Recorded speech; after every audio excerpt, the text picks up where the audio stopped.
चुनाव में वो पार्टी किसी का सहारा लेती है जो खुद मजबूत ना हो।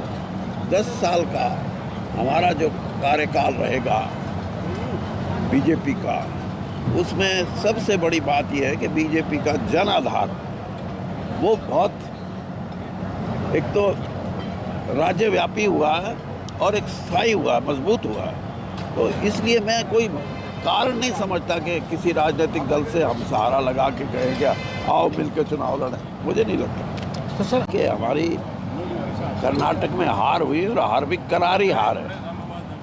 हिमाचल में हम हारे थे, लेकिन हमारा वोट परसेंटेज सिर्फ 0.25% वोट कांग्रेस का ज़्यादा था हमारे से।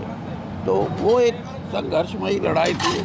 लेकिन यहाँ बीजेपी को ज़रूर सोचना पड़ेगा एक मजबूत रणनीति इलेक्शन के लिए, ख़ास तौर पर पार्लियामेंट के इलेक्शन। हाँ, मैं ये समझता हूँ कि हार हुई है जो, वो उसके कारण क्या हैं, क्यों हुई है, कहाँ गलती रही है और इसको कैसे सुधारा जा सकता है, इस पर विचार करना ज़रूरी है।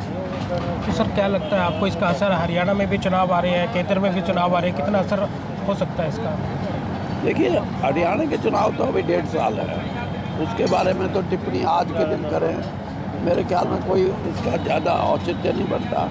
लेकिन ये ज़रूर है कि आने वाला जो चुनाव है केंद्र में पार्लियामेंट का, लोकसभा का, उसके बारे में पार्टी ने वैसे तैयारी शुरू कर दी। मैं ये कहता हूँ कि भारतीय जनता पार्टी को स्पष्ट बहुमत ना मिलने के बाद सबसे बड़ा दल उभर के आने के लिए उनकी जिम्मेदारी थी कि वो हरियाणा में ऐसा राज्य स्थापित करें जो 5 साल स्थायी तौर पर चल सके।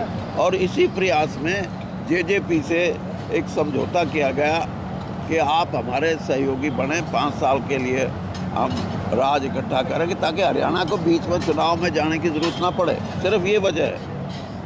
अब वो था एक ऐसा जो 5 साल का राज्य के लिए स्थायी सरकार देने की बात थी।